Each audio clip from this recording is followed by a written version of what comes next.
Okay, in this video we have Bjorn over here and Lucian over here. This is at, again, the most recent Tournament of Virtues, number 17.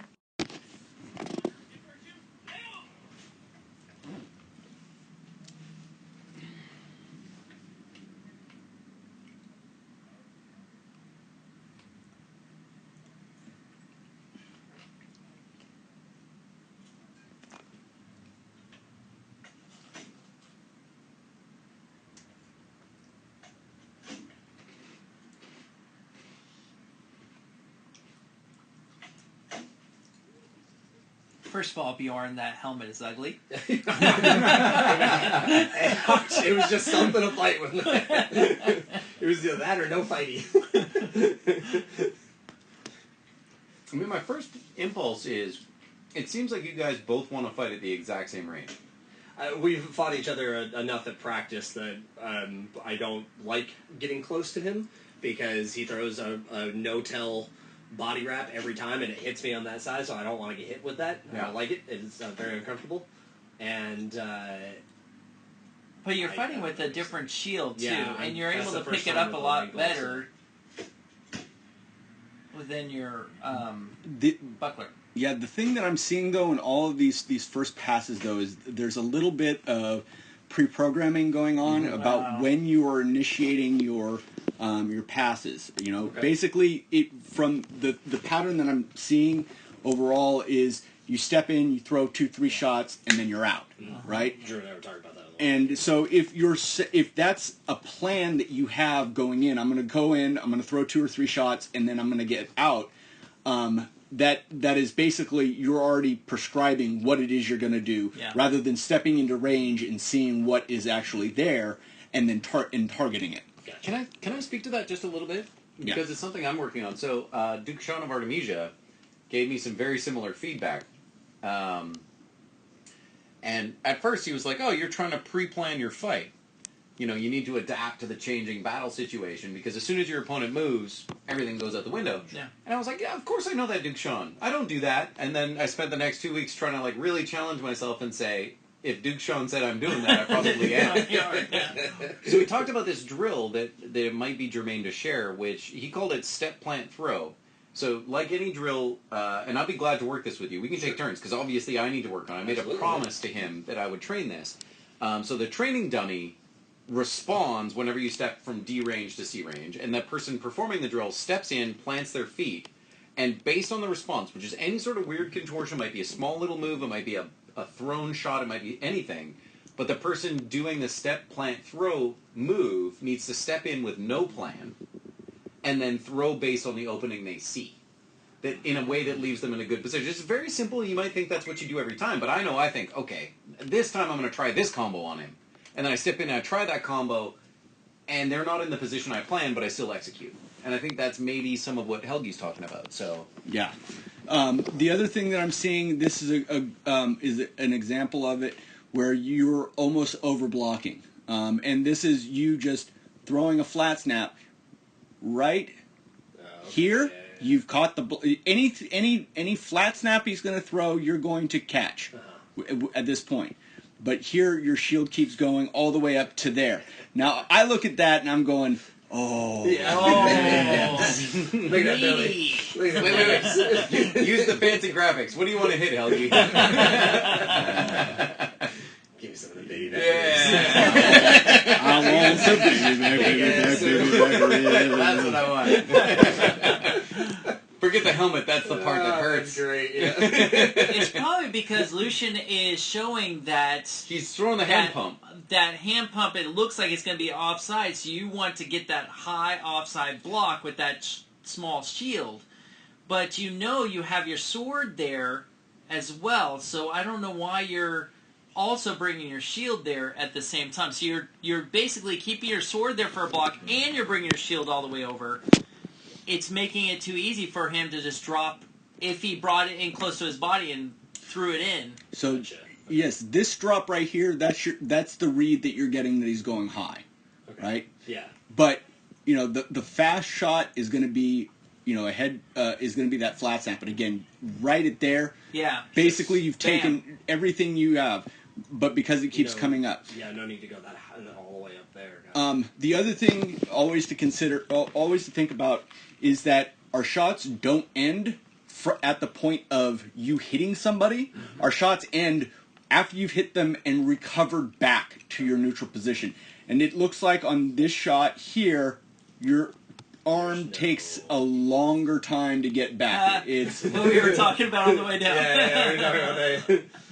right. Yeah, totally. Make your recoveries just as energetic and just as intentional as you make that shot. Oh yeah.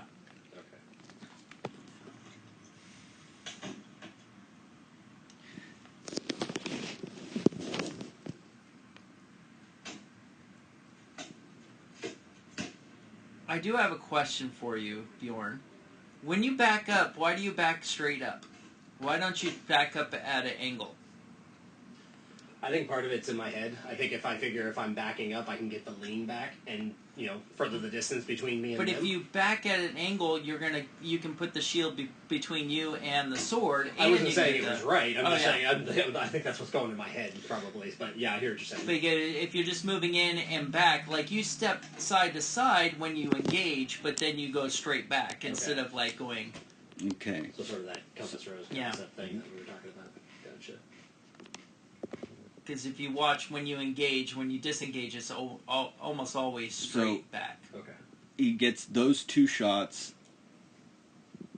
offside, and then he rolls to there, right? And it looks like you didn't see that because you're behind your shield, so Right. you didn't see his hand drop. Yeah, and this is, remember when I was telling you earlier, this is the shot that I precisely don't like getting hit by, and I got hit by it. Yeah. So at this point, he threw a double tap offside, which kept the shield up there, and you're thinking maybe there's a third one, maybe there's a fourth one, but also, Helgi, if you go back a few frames, right when throws that second offside, you're in this position, and I catch myself here all the time. A little further. Farther back? A little further forward, sorry. So the second offside, and now you start leaning back, and your weight is over that leg. Yeah. So you can't get the leg out of the way, and the shield's up, and you're leaning. Gotcha. So your only defense, you can't pivot that leg away. Your only defense is to throw the shield down, which you didn't. But even if you did, it might not have worked. Okay. So at this point, you're planted. Your back is. I recognize that because I do it all the damn time. I think this is the same shot that fucking Scala. Pardon me, Scala. his esteemed excellency Scala took my leg off at the hip, throwing that same shot because I planted that left leg. Mm-hmm. I leaned back. I got out of position. I left my shield up because I thought there was a threat. Gotcha. And like me, you could have used your sword to block that offside and thrown the shield down to split your defense. Gotcha. And there's not a lot of other options you have when you get your weight over the leg that way. Yeah, because I think Helgi was telling me about that at one of the practices afterwards, is that once you've got that weight all the way back, you lose the ability to start rotating and turning everything. You can get your head out of the way and you can do some cool stuff. I look like wacky waving inflatable tube man. It's not a cool look. I think you look better. But at this point, there's no move in that leg. I hear what you're Like, you can't rotate that leg out of the way because you got your body weight on it and you're leaned back. Okay. I mean, the only thing you could do, honestly, is throw yourself to the ground. Which, is both unchivalrous, and if it happens too many times, you automatically lose the fight, right? So, at this point, it's all, if he can recognize it, it's all his. Yeah. Now, at the same time, that might have been a little flat-ish. Yeah. Yes, it's. But you would have no way of knowing. Right. No, that's exactly. not I just right. That's felt it. the impact. Right. So the other thing is that I'm not on Lucius on both of these shots. He gets a good tip momentum, but he's not getting much Not a lot of body mechanic into it. He's getting some with a little bit of a step, but here he gets power with those boxer muscles pulling his shoulder and arm down, and then popping it. And you're so busy blocking that you don't even. I mean, he look at his shield. Like, Yeah, like you're so busy blocking what he's throwing that you're not even. You can't even get anything in there. Yeah. Yeah. Yeah. And one of the things in video review, I was thinking about this earlier, we really focus on how would we adjust the things that are happening in the video as opposed to like what should be the completely different thing that happens, right? Like I watch my shots that bounce off someone's shield and I'm like, oh, if I tweaked this a little bit, maybe it would have thrown. Like I should have thrown a completely different shot. Yeah.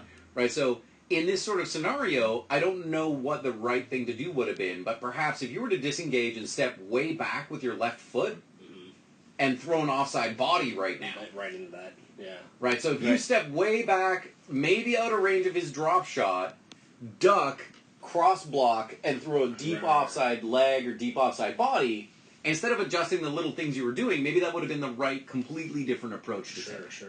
I hear what you're saying. And I watch these videos, I'm like, why am I throwing right into that guy's guard? Like, I can see the opening. Well, because again, all this from a stuff is camera on the happening, sideline, that's you know, really obvious. Yeah.